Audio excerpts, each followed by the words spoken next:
నమస్తే. హైడ్రాకి సంబంధించిన అంశం సుమారుగా వారం 10 రోజుల నుంచి ఎక్కడ చూసినా ఇదే ముచ్చట చర్చనీయాంశం అవుతోంది. అంటే హైడ్రా మొదలైతే పెట్టింది కానీ దానికి అంతం చేయాలంటే ఏ రకంగా ముగించాలనేది అర్థమైతలేదు. కొన్ని రోజుకు వందల కొద్ది ఫిర్యాదులు ప్రతిపక్ష పార్టీలు అయితే సవాళ్ళు మరీ చేస్తున్నాయి. వాళ్ళది కూల్చేస్తారా వీళ్ళది కూల్చేస్తారా అని చెప్పి. నాకు తెలిసి ఈ రేవంత్ రెడ్డి సోదరుడికి సంబంధించి తిరుపతి రెడ్డి ఇంటికి ఎప్పుడైతే నోటీసులు వచ్చినాయో అది నిన్న వచ్చిన నోటీసులు ఏం కాదు, ఆగస్టు 3వ తేదీ నోటీసులు వచ్చినాయంట. అంటే సుమారుగా ఇవాళకి 3వ తేదీ అంటే 27 రోజులు కావస్తున్నది. 27 రోజుల క్రితమే నోటీసులు వచ్చినాయట. ఆయనతో పాటుగా 204 ఇండ్లకు వచ్చినాయట. Doctors colony, nectar colony, Amar society, Kavuri hills, సుమారుగా ఒక 4 కాలనీలకు సంబంధించి 204 భవనాలకి నోటీసులు వచ్చినాయట. మరి ఇవన్నీ కూల్చేస్తారా అంటే ఎస్, కొంత హైడ్రా ఆ అగ్రెసివ్నెస్ ముందుకు పోయే తనం చూస్తుంటే కూల్చేస్తారనే అనుమానాలు కూడా ఉన్నాయి.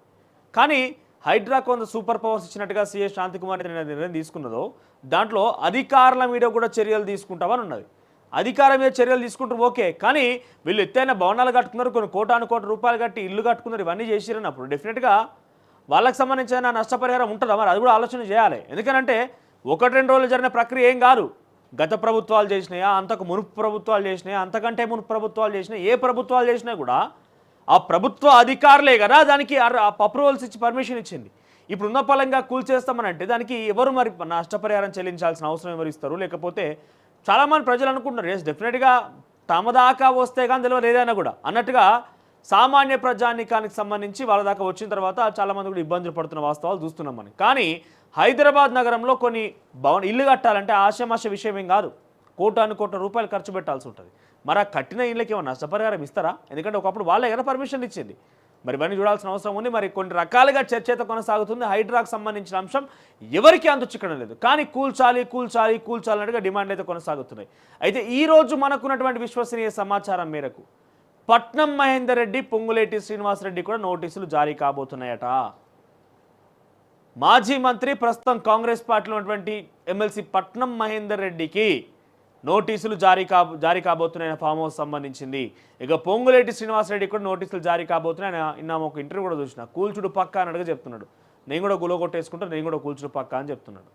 సో ఏదేమైనా కూడా ఈ రకంగా చర్చలు కొనసాగుతున్నాయి. కానీ తిరుపతి రెడ్డికి సంబంధించిన అంశం తెర మీదకి వచ్చిందో, తిరుపతి రెడ్డి ఇల్లు ఏదైతే 2015లో తను కొనుగోలు చేసినట్టుగా, గతంలో అది ఎఫ్టీఎల్లో ఉందని కానీ బఫర్ జోన్లో ఉందని కానీ తనకు తెలియదన్నట్టుగా ఆయన చెప్పుకొస్తున్నాడు. సో తాజాగా రేవంత్ రెడ్డి మొన్న తెలంగాణ తల్లి విగ్రహానికి సంబంధించి భూమి పూజ తర్వాత మీడియా మిత్రులతో మాట్లాడినటువంటి ఆ విషయాలకు సంబంధించి ఆ చిట్చాట్లో నా బంధువులకు కానీ నా కుటుంబీలకు కానీ అక్రమాలు కనుక ఉంటే చెప్పండి, నేనే దగ్గర నుండి కూల్చేస్తా అని చెప్పిండు కదా. తర్వాత మరుసటి రోజు 24 గంటలు గడవక ముందే నేను ఉదయాన్నే అది బఫర్ జోన్లో ఉన్నట్టుగా బయటపడిపోయింది. పెద్ద ఎత్తున చర్చనీయాంశమై ఎక్కడ చూసినా ఇదే ముచ్చట కొనసాగింది. అయితే ఇక్కడ ఆయనకు ముందస్తుగా తెలుసు కాబట్టి ఈ మాట మాట్లాడిండు. ఇక్కడ విషయం ఏం చెప్పాలా మీకు, చాలా క్లియర్గా అర్థం చేసుకోండి ఒక విషయాన్ని. ఏంటంటే తిరుపతి రెడ్డి ఆయనంతటా ఆయన బయటకు వచ్చి ఎస్ నాది కనుక బఫర్ జోన్లో ఉన్నట్టుగా అధికారులు నిర్ధారిస్తే వాళ్ళు ఇష్టం ఉన్నట్టు కూల్చేసుకోండి, నేనేం అభ్యంతరం చెప్పా, నేనేం అడ్డంకి చెప్పా. అది తర్వాత ఆయన ఇంకో మాట ఏమంటాడంటే అడ్డంకి చెప్పను, కొంత ముందుగా చెప్పండి, నేను నా సామాన్ తీసుకొని పోతాను అంటాడు. సరే ఓకే, ఇక్కడ వరకు బాగానే ఉన్నది. ఇక్కడ కట్ చేస్తే విషయం ఏంటంటే ముఖ్యమంత్రి ప్రణాళిక రూపొందించిండా లేకుంటే ముఖ్యమంత్రి ప్లాన్ చేసిండా అర్థం కాలేదు. కానీ ఆయన ఒక మంచి విషయం ఏంది, దుర్గం చెరువుని పూర్వవైభవం తీసుకొచ్చి పునరస్థానాన్ని తీసుకురావడం అని లక్ష్యంగా ముందుకు పోతున్నట్టుగా కనబడుతున్నది ఆయన యొక్క ఈ ఇంటెన్షన్ హైడ్రాకు సంబంధించిన ఈ యొక్క విషయాలల్లో. కానీ ఇతర ఏవైతే 204 భవనాలు ఉన్నాయో దాంట్లో డాక్టర్స్ కాలనీగా చెప్పబడుతున్నటువంటి డాక్టర్స్ చాలామంది ఉన్నారు, ఐఏఎస్ ఐపీఎస్ ఆఫీసులు ఉన్నారు, విశ్రాంత ప్రభుత్వ ఉద్యోగులు ఉన్నారు, రాజకీయ సినీ వ్యాపార ప్రముఖుల ఇండ్లు కూడా ఆ దుర్గం చెరువు చుట్టే ఉంటాయి. ఒక్కసారి మీకు చూపిస్తుంది. సో ఎందుకు మనం ఫస్ట్ దాని గురించి మాట్లాడుకోవాల్సి వస్తున్న విషయాన్ని మీకు చెప్తాను. నేను ఏంటంటే ఇలా ఏమైనా మతలబ్ ఉన్నదా అనే అనుమానాలు కూడా ఉన్నాయి. ఎందుకంటే దాని చుట్టూ చాలా పెద్ద వలయం అది. దుర్గం చెరువు అంటే ఇంత అంత కాదు.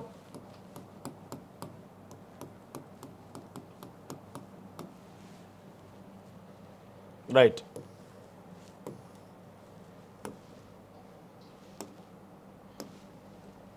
సో ఈ కనబడుతున్నది అంతా దుర్గం చెరువు, ఇప్పుడున్నటువంటి దుర్గం చెరువు ఇది. ఇది ఇప్పుడున్న దుర్గం చెరువు, ఈ రెడ్ కలర్ దాంట్లో కనబడుతుందంతా ఇప్పుడు ప్రజెంట్ ఉన్న దుర్గం చెరువు. అయితే దీంట్లో టువర్డ్స్ డిమార్ట్ ఎక్కడ కనబడుతుంది మనకి, డిమార్ట్. సో ఈ ఏరియాలో రేవంత్ రెడ్డికి సంబంధించి సోదరుడు ఇల్లు ఇక్కడ ఉంటాయి బహుశా. ఓకే, ఈ పరిధిలో ఇక్కడ ఎగ్జాక్ట్గా మనం లొకేషన్ ట్రాక్ చేయలేం కానీ ఈ పరిధిలో ఉంటుంది. సో ఇప్పుడు అంశం ఏంటంటే ఇది ఎంత ఉంది ఇప్పుడు ప్రజెంట్ అట అంటే 84 ఎకరాలు ఉందట దుర్గం చెరువు ప్రజెంట్. అది ఒకప్పుడు 100 ఎకరాలకు పైబడిగా ఉండేది, 100 ఎకర్స్కి పైబడిగా ఉండేది. దాన్ని రీసెంట్ సర్వేలు చేస్తే 2023లో సర్వే చేస్తే 24 ఎకరాలు బయటకు వచ్చిందట. అయితే దీనికి సంబంధించి ఇక్కడ మనం తీసుకుంటే ఇగో ఇదంతా కూడా ఎట్లా ప్రజెంట్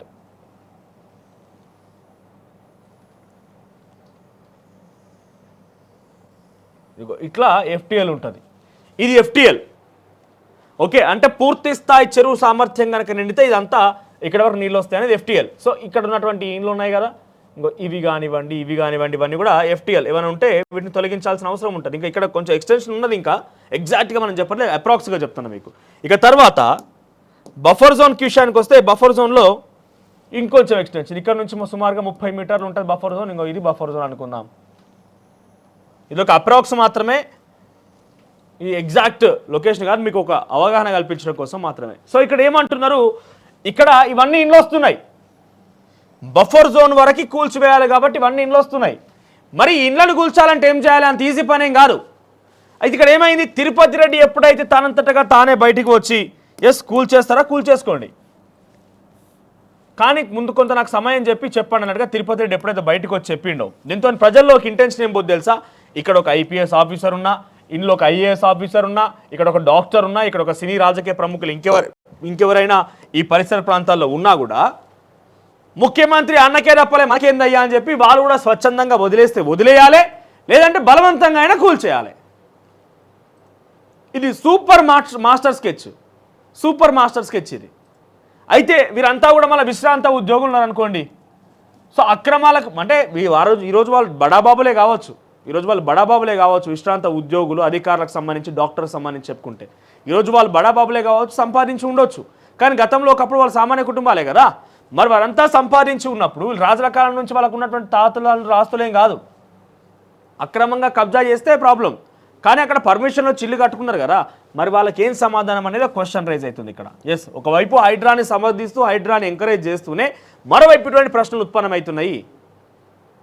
ఒకవేళ తిరుపతి రెడ్డి కనుక ఆబ్జెక్షన్ చెప్పి హైకోర్టుకు పోయి ఉంటే వీళ్ళందరికీ ఒక సపోర్ట్ దొరికేది.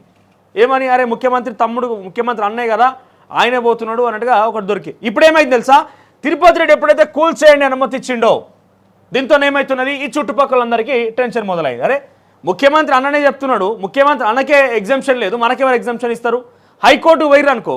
మరి ఏ రకంగా అయితే ఇతరులందరూ పర్మిషన్ తీసుకొని ఇతరులందరూ అధికారుల దగ్గర అన్ని అప్రూవల్ తీసుకొని ఇల్లు కట్టిరో ఆ రకంగా తిరుపతి రెడ్డి కట్టిండు కదా, తిరుపతి రెడ్డి కూడా ఆ రకంగానే కట్టిండు కదా. మరి తిరుపతి రెడ్డి అంగీకారం తెలిపినప్పుడు ఇతరుల అంగీకారం తెలిపరా? హైకోర్టు ఏం చెప్తుందయ్యా అంటే మీ దగ్గర అన్ని ఆధారాలు ఉంటే వారి దగ్గర పరిశీలించిన తర్వాత మీరు ముందుకెళ్ళండి అని చెప్తున్నది. ఒక అంశం, మీరు అన్ని పరిశీలించిన తర్వాత హైకోర్టు ఏం చెప్తున్నది, మీరు అన్ని పరిశీలించండి, మీ దగ్గర సరిపడా ఆధారాలు ఉన్నప్పుడు మీరు ముందుకెళ్ళండి, చర్యలు తీసుకోండి అని హైకోర్టు చెప్తున్నది.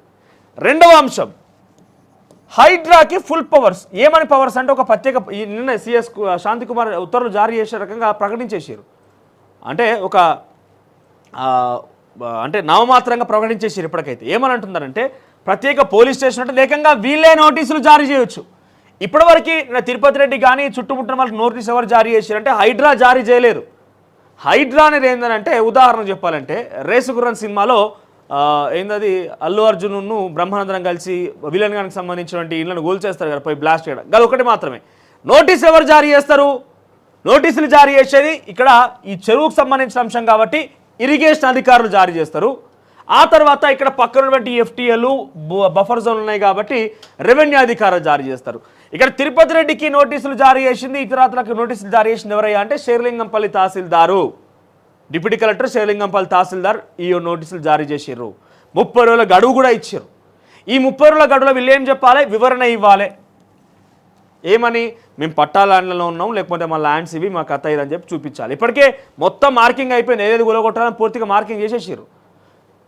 అంటే ఎఫ్టీఎల్లో ఉన్నటువంటి వాటికి ఎఫ్ అని, బఫర్ జోన్ ఉన్నటువంటి వాటికి బి అని, రెండింటికి మార్కింగ్ చేసేసి పెట్టేసారు. సో వీటికి సంబంధించి ఈ కూల్చివేతల ప్రక్రియ ఏం జరగబోతుందన్న ఒక ఉత్కంఠ తెలంగాణ రాష్ట్ర వ్యాప్తంగానే కాదు అటు దేశవ్యాప్తంగా నిలబడుతుంది. ఎందుకంటే హైడ్రా అంత పేరు మోసింది, హైడ్రా తక్కువ సమయం అంత పెద్ద పేరు మోసింది. సో మరి ఈ చేస్తారా లేదా అని చూడాలి. ఒకవేళ తిరుపతి రెడ్డి గారు యాక్సెప్ట్ చేసేయండి, మేము యాక్సెప్ట్ చేయక తప్పుతుంది అన్నట్టుగా కొంతమంది ముందుకు వస్తే చాలా ఈజీగా పని ముగించేయచ్చు, చాలా ఈజీగా పునర్స్థానాన్ని తీసుకొస్తారు దుర్గం చెరువుని. లేదు ఎవరైనా కోర్టుకు పోయారనుకో, కోర్టు ఏం చెప్తున్నది, అన్ని ఆధారాలు మీ దగ్గర ఉంటే కనుక అధికారులకి మీరు వాటిని కూల్చేయడం చెప్తుంది. మహా అయితే ఇంకా కనుక కోర్టుకు పోయి ఇంకేదైనా కోర్టును కనుక ఆశ్రయించి ఇంకేమైనా కనుక డాక్యుమెంట్ సబ్మిట్ చేస్తే, ఒకప్పుడు మీ అధికారులే కదా దీనికి పర్మిషన్ ఇచ్చింది, మరి ఆ అధికారుల మీద ఏం చర్యలు తీసుకుంటారు, వారికి నష్టపరిహారం చెల్లించండి అని అడుగుతారు కావచ్చు మహా అయితే. కానీ కూల్చుడైతే గ్యారంటీగానే కనబడుతున్నది. లేకపోతే పూర్తి ప్రభుత్వానికే ఇదొక అపవాదు. ఎందుకంటే ముఖ్యమంత్రి రేవంత్ రెడ్డి సోదరుడు ఉన్నాడు ఇక్కడ. ఇప్పుడు ఏ రకంగా అయితే తన సోదరుడు యాక్సెప్ట్ చేసిండు కాబట్టి మిగిలిన వాళ్ళు యాక్సెప్ట్ చేయబోతున్నారు, చేసే రకంగా రేవంత్ రెడ్డి మాస్టర్ స్కెచ్ వేశాడు అనే ప్రచారం జరుగుతుందో, ఒకవేళ కనుక హైకోర్టుకు పోయి అది కనుక అడ్డంకి వస్తే నెక్స్ట్ ఏమంటారు తెలుసా, ఇంకో ప్రచారం తెరలేపబోతోంది. రేవంత్ రెడ్డి తన సోదరుడిని ఈ రకంగా మాట్లాడించి పక్కనున్న వాళ్ళతోని కోర్టులో కేసు వేయించి స్టే తీసుకొచ్చుకున్నాడు అని ఒక ప్రచారం కూడా జరిగిన ఆశ్చర్యపోవాల్సిన పనిలే. సో ఏదేమైనా కూడా ఇటువంటి రకరకాల ప్రశ్నలను ఉత్పన్నమవుతున్నాయి. ఇది మొత్తం 100 ఎకరాల చెరువు కాస్త 100 ఎకరాల పైబడి చెరువు కాస్త ప్రస్తుతం 84 ఎకరాలు మాత్రమే ఉన్నదట. 16 పైగా ఎకరాలు, 16 నుంచి 20 ఎకరాల చెరువుకు సంబంధించి FTL బఫర్ జోన్ మొత్తం కూడా అన్యక్రాంతం అయిపోయింది. ఇవన్నీ నిర్మాణాలు చేపట్టిర్రు. ఇక్కడ మీకు హైలైట్ చూపిస్తా ఒకటి, ఎంత దగ్గరగా అంటే మరి పర్మిషన్ ఇచ్చిన అధికారులకైనా కొంచెమైనా ఉండొద్దా. ఇక్కడ చూడండి క్లియర్గా వస్తుంది, ఇక్కడ ఇది రైట్ కనబడుతుంది, ఇదిగో ఇది లేక్ వ్యూ. ఓకే, ఇక్కడ వరకు నిర్మాణాలు ఉంటాయి ఏమన్నా, ఇదిగో ఇక్కడ దాకా నిర్మాణాలు. ఇక్కడ డైరెక్ట్ ఏంటి చెరువు నీళ్ళకి గోడ కట్టేసిర్రు. ఆ రోజు పర్మిషన్ ఇచ్చే అధికారుల కన్నా కొంత ఇంగిత జ్ఞానం ఉండాలి కదా మరి. ఇక్కడ చెరువు, ఇక్కడ నీళ్ళు కనబడుతూనే ఉన్నాయి కదా మనకు శాటిలైట్ వ్యూలో, ఇక్కడ నీళ్ళు కనబడుతూనే ఉన్నాయి, పక్కనే పర్మిషన్ వచ్చింది. సో సుమారుగా ఇక్కడ నుంచి చాలా దూరం వరకు, అంటే ఈ దుర్గం చెరువు చుట్టినటువంటి ఇదిగో ఇక్కడ నుంచి ఇదంతా కూడా దాదాపుగా తొలగించే అవకాశం ఉంటుందట. దీంట్లో ఒక మీడియా సంస్థ కూడా ఉన్నదట, దుర్గం చెరువు, కావూరు హిల్స్. సో చాలా అనుమానాలు వ్యక్తమవుతున్నాయి దీనికి సంబంధించిన అంశం ఇది. నిన్న స్పెషల్ మీటింగ్ కూడా అనౌన్స్ చేసిండు ముఖ్యమంత్రి రేవంత్ రెడ్డి హైడ్రాతోని. మరి ఆ స్పెషల్ మీటింగ్లో ఏం జరిగిందో చూడాల్సిన అవసరం అయితే ఉన్నది. ఇది మొత్తం మీద హైడ్రాకి సంబంధించి తిరుపతి రెడ్డి అంశం. తిరుపతి రెడ్డికి అమర్ సొసైటీలో ఫ్లాట్ నెంబర్ 53 and 54 రెండు ఫ్లాట్లో ఆయన ఆఫీస్ మరియు ఇంటి నివాసం ఉన్నదట. సో రెండు ఓన్లీ తిరుపతి రెడ్డికి సంబంధించిన అంశాలు. ఇంకా చాలా ఉన్నాయి ఆ చుట్టుముట్టు. 204 భవనాలకు నోటీసులు జారీ అయినాయి, 1-2 కాదు. ఇక ఇంకో విషయం, మనకున్నటువంటి విశ్వసనీయ సమాచారం మేరకి ఈరోజు శుక్రవారం కదా, రేపు ఎల్లుండి ద బిగ్గెస్ట్ బ్లాస్టింగ్ అధికార ప్రతిపక్ష పార్టీలకు సంబంధించి ఒక ప్రముఖ నేత యొక్క ఫామ్ హౌస్ కూల్చివేత. ఎందుకు తెలుసా, నాగార్జున సంగతి ఏమైంది, పొద్దంతా శనివారం రోజు వచ్చి పొద్దంతా కూల్చివేతలు చేపట్టినాక సాయంత్రము మధ్యాహ్నం కల్లా హైకోర్టు స్టే ఇచ్చింది. ఏం ఉపయోగం ఉంటుంది. సో సేమ్ యాజ్ ఇట్ జరగబోతోంది. ఈరోజు రేపు శనివారం ఆదివారం చూడండి, తొలివెల్లో కూడా మీకు చాలా క్లుప్తంగా ఏం జరగబోతుందని కూడా కంటి కట్టినట్టు చూపించబోతున్నాం. ప్రతి దాంట్లో కూడా రేపు ద బిగ్గెస్ట్ బ్లాస్ట్ జరగబోతోంది. తెలంగాణ రాష్ట్ర వ్యాప్తంగా మరొక సంచలనం రేపబోతోంది. గత వారంలో ఏ రకంగా అయితే ఎన్ కన్వెన్షన్ కూల్చివేత ప్రక్రియ జరిగిందో, ఈ వారం అంటే రేపు కొత్త లేటెస్ట్ ఎపిసోడ్తోని హైడ్రా ముందుకు వస్తోంది. ఒక ప్రముఖ నేతకు సంబంధించినటువంటి ఫామ్ హౌస్ కూల్చివేయబోతున్నారు. అది పట్నం మహేందర్ రెడ్డి కావచ్చు, ఎందుకంటే ఆయన కూడా నోటీసులు జారీ చేయబోతున్నారు ఈరోజు. మరి ఆయన చాలా క్లియర్గా బయటకు వచ్చి చెప్పిండు, అది నోటీసులో, అది బఫర్ జోన్లో లేదు, FTAలో లేదని చెప్పి. కానీ అక్కడ చూస్తే మాత్రం హిమాయత్ సాగర్, ఉస్మాన్ సాగర్ చుట్టూ ఆ చుట్టూనటువంటి ఫామ్ హౌస్ మొత్తం కూడా కొంత ఆ ఇన్ఫ్లుయెన్స్ కనబడేట్టుగా తెలుస్తోంది. సో పొంగులేటి శ్రీనివాసరెడ్డి కావచ్చు, జన్వాడ ఫామ్ హౌసే కావచ్చు, ఇంకేదైనా కావచ్చు, కానీ బిగ్ బ్లాస్ట్ కమింగ్ సూన్. రేపు ఒక బిగ్ బ్లాస్ట్ కమింగ్ సూన్ అనేది మాత్రం చాలా క్లియర్గా అర్థమవుతున్నది. చూద్దాం మరి ఇక్కడ రేవంత్ రెడ్డికి సంబంధించిన అంశం కానీ రేపటికి సంబంధించిన అంశం కానీ ఏం జరగబోతోంది. ఇప్పటివరకు అయితే ఈ బస్తీ వాసులు కానీ ఈ కాలనీ వాసులు ఎవరు కూడా కోర్టును ఆశ్రయించినట్టు తెలుస్తుంది. ఇంకా కోర్టుని ఆశ్రయించలేదు వాళ్ళు. మరి ఆశ్రయిస్తారా, ఎటువంటి వాదనలు జరగబోతున్నాయి, వాళ్ళు ఏం ప్రూఫ్స్ చూపించబోతున్నారు అన్నీ కూడా చూడాల్సిన అవసరం ఉన్నది. అసలైన తొలి వెలుగు. ఫాలో వాట్సాప్ @తొలి వెలుగు official.